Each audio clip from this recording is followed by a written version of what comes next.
പത്തനംതിട്ട കോയിപ്പുറത്ത് നിന്നുള്ള ഞെട്ടിക്കുന്ന വാർത്തയിലേക്ക് തന്നെയാണ് നമ്മൾ വീണ്ടും പോകുന്നത്. ഈ ദമ്പതികൾ താമസിക്കുന്നത് ചരൽക്കുന്നിലാണ്. ചരൽക്കുന്നിലെ അവരുടെ വീട്ടിൽ നിന്ന് നമുക്കൊപ്പം രഘുനാഥ് നാരായണൻ വിവരങ്ങളുമായി ചേരുന്നുണ്ട്. രഘു, നേരത്തെ അഭിലാൽ അയൽവാസികളോടൊക്കെ സംസാരിക്കുന്നുണ്ടായിരുന്നു. ആ വീടിന്റെ ദൃശ്യങ്ങളൊക്കെ നമുക്ക് കാണിച്ചു തരുന്നുണ്ടായിരുന്നു. അതൊരു ചെറിയ വീടാണ്. അവിടെ ഇത്രയും കെട്ടിത്തൂക്കി മർദ്ദിച്ചു എന്നൊക്കെയാണ് പറയുന്നത്. ഈ യുവാവ് കെട്ടിത്തൂക്കി മർദ്ദിക്കാനുള്ളൊക്കെയുള്ളൊരു സ്ഥലം അവിടെ ഉണ്ടോ ആ വീട്ടിൽ?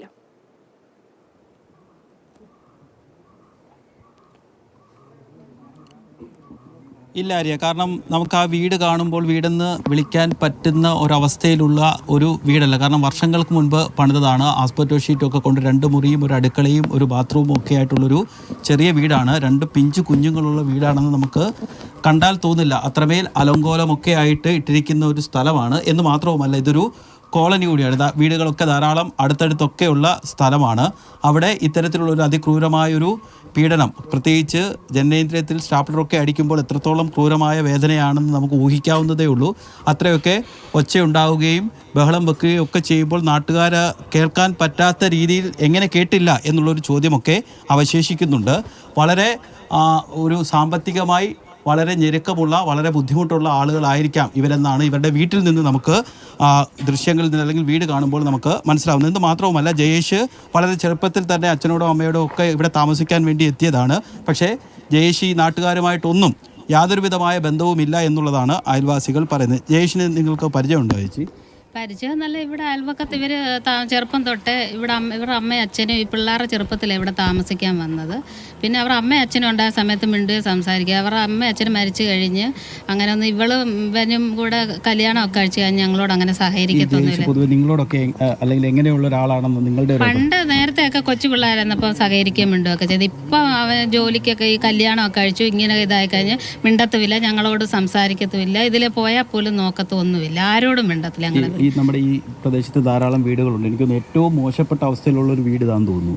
ഇതാ ഇവരുടെ അച്ഛനൊക്കെ വന്ന് അന്ന് വെച്ച വീട്, അങ്ങാണ്ട് അച്ഛനും അമ്മയൊക്കെ വന്ന് ഇവിടെ സ്ഥലം വാങ്ങിച്ചു വെച്ചപ്പോൾ അവർ വെച്ച വീട്. അത് കഴിഞ്ഞ് ഇവിടെ ഒന്നും ഉണ്ടായിട്ടില്ല. ഇവിടൊക്കെ ഇട്ട് ആളുകളെ ഉപദ്രവിച്ചു എന്നൊക്കെയാണ് പറയുന്നത്. അപ്പോൾ ഒരു ശബ്ദമൊക്കെ എപ്പോഴെങ്കിലും നിങ്ങൾ കേൾക്കാറോ? അങ്ങനെ ഇല്ല, ശബ്ദം ഒന്നും നമ്മളിങ്ങോട്ട് ഈ മറയൊക്കെ കെട്ടി വെച്ചേക്കുന്നതുകൊണ്ട് ഞങ്ങൾ സഹകരിക്കാതിരിക്കാനൊക്കെയാന്ന് തോന്നുന്നു, കാണാതിരിക്കാൻ മറയൊക്കെ ഇവിടെ കെട്ടി വെച്ചേക്കുന്നത്. പിള്ളേരൊക്കെ ഇവിടെ ഉള്ളുമ്പോൾ പിടിയും വലിയും പിള്ളേരെ അടിക്കുകയൊക്കെ സൗണ്ട് കേൾക്കും. അല്ലാതെ അങ്ങനെ ഒന്നും നമ്മളിങ്ങോട്ട് ശ്രദ്ധിക്കത്തില്ല. ഈ തോട്ടം വഴി ഇനിയും ഉപദ്രവിക്കുന്നതൊന്നും ഞങ്ങളെ കേട്ട് ഒന്നുമില്ല. പിന്നെ ഇവൻ എപ്പോഴും ഫോൺ വിളിക്കുകയോ ഉറക്കെ സംസാരിക്കുകയോ അങ്ങനെയൊക്കെ ചെയ്യുകയൊക്കെ ചെയ്യുന്നതേ കേട്ടിട്ടുള്ളൂ. അല്ലാതെ പിന്നെ ഇത്രയും പ്രശ്നം നടന്ന് നമ്മൾ ടി വിക്കകത്തൂടെ കണ്ടപ്പോഴാണ് ഞങ്ങൾ ഇത്രയും ഇവിടെ നടന്നോന്ന് ഞങ്ങൾ ഇപ്പോൾ ഓർക്കുന്ന. ഇത് ടി വിക്കകത്തൂടെ കണ്ടപ്പോഴാണ്. രശ്മി അയിരൂരെങ്ങാണ്ട് അവിടെ വീടെന്നാ പറയുന്നത്. രശ്മി സംസാരിക്കാൻ തുടങ്ങിയെന്ന് പറഞ്ഞാൽ തുടങ്ങിയിട്ടില്ല, മിണ്ടുകയും പറയുകയും ചെയ്യുന്ന. ഇവൻ ആ ജോലിക്ക് വേറെ എങ്ങാണ്ട് 2 മാസം പോയി നിന്ന സമയത്ത് ഇവളും പിള്ളേരും തന്നെയാണ് ഇവിടെ കഴിഞ്ഞുകൊണ്ടിരുന്നപ്പോൾ എല്ലാവരും പറഞ്ഞ അയൽവക്കത്തുകാരോടൊക്കെ മിണ്ടുകയും സഹകരിക്കുക. അങ്ങനെ ഇതിൽ ഞങ്ങളുടെ അതിലേ പോകുമ്പോൾ വിളിക്കുകയും എന്തുകൊണ്ട് ചേച്ചി എന്നൊക്കെ ചോദിക്കത്തേ ഉള്ളൂ. അല്ലാതെ വലിയതായിട്ടുള്ള ഇതില്ല. ഇല്ല, വിടത്തില്ല. പിള്ളേരെ ആരുമായിട്ട് സഹകരിക്കുക. പിള്ളേർ ഇവനുണ്ടെങ്കിൽ പിള്ളേർ ഞങ്ങളുടെ മുഖത്ത് പോലും നോക്കത്തുമില്ല, മിണ്ടത്തുമില്ല. അല്ലാത്തപ്പോൾ പിള്ളേർ ആൻറ്റിയെ എന്നൊക്കെ അതിലേ പോകുമ്പോൾ വിളിക്കുകയൊക്കെ ചെയ്യും. അല്ലാതെ ഇവനുള്ളപ്പോൾ പിള്ളേർ മിണ്ടത്തില്ല ഞങ്ങളോട്. വിശ്വാസികളാണോ? അങ്ങനെ ഇല്ല, അമ്പലത്തിലൊന്നും പോകുന്നതൊന്നുമല്ല, എങ്ങും പോകത്തൊന്നുമില്ല. അമ്മ ഉണ്ടായിരുന്ന സമയത്ത് വിളക്ക് കത്തിക്കലും പിന്നെ പ്രാർത്ഥനയും അതൊക്കെ ഉണ്ടായിരുന്നു. ഇവരുടെ അമ്മയൊക്കെ ഭയങ്കര ഭക്തയായിരുന്നു. അല്ലാതെ അമ്മ മരിച്ചു കഴിഞ്ഞ് ഇവൻ ഇതെല്ലാം പൊളിച്ചൊക്കെ കളഞ്ഞിട്ട് പിന്നെ ഇവര് വിളക്കൊന്നും കത്തിക്കുന്നു അതൊന്നുമില്ല. അങ്ങനൊന്നുമില്ല. അങ്ങനൊന്നും ഞങ്ങൾ കേട്ടിട്ടൊന്നുമില്ല.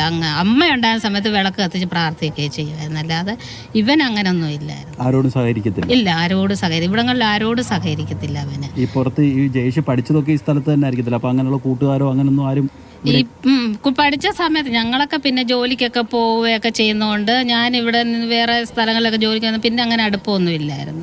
പിന്നെ ഇവൻ ഈ ഫോൺ വിളി ഇവളെ കല്യാണം കഴിച്ച് കഴിഞ്ഞാന്ന് തോന്നുന്നു പിന്നെ ആരോടും വലിയ അടുപ്പമൊന്നും ഇല്ലായിരുന്നു. 16-ാം വയസ്സിലെങ്ങാണ്ടായി ഇവർ 2 പേരും കൂടെ കല്യാണം കഴിച്ച് അങ്ങനെങ്ങാണ്ടാ കല്യാണമൊക്കെ കഴിച്ച് പിന്നെ ഇവൻ ജോലി സ്ഥലത്തോ അങ്ങനെയൊക്കെ ആയിരുന്നു.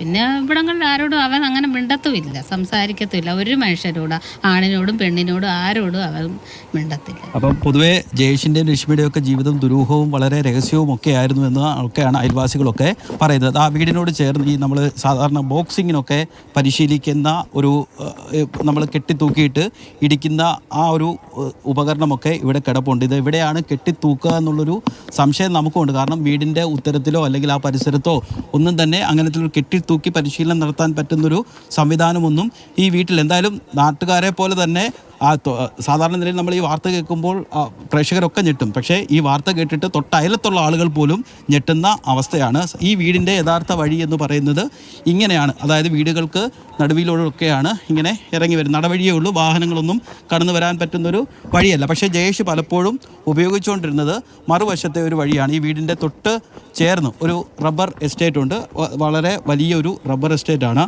ആ റബ്ബർ എസ്റ്റേറ്റ് വഴി ആയിരുന്നു ജയേഷും രശ്മിയും ഒക്കെ കടന്നു വന്നിരുന്നത് എന്നുള്ളതാണ് നാട്ടുകാർ പറയുന്നത്. നമുക്ക് ആ നടവഴി കാണാം, ആ നടന്നു വരുന്ന ഒരു നടവഴി കാണാൻ വേണ്ടി സാധിക്കും. അങ്ങ് ദൂരെ റോഡും കാണാൻ സാധിക്കും. അവിടെ ബൈക്ക് വെച്ചിട്ട് നടന്നായിരുന്നു ആളുകളൊക്കെ ഇങ്ങോട്ട് വന്നിരുന്നത്, പ്രത്യേകിച്ച് ജയേഷും രശ്മിയൊക്കെ ഈ വീട്ടിലേക്ക് വന്നിരുന്നത് എന്നുള്ളതാണ് അയൽവാസികൾ പറയുന്നത്. ആര്യ.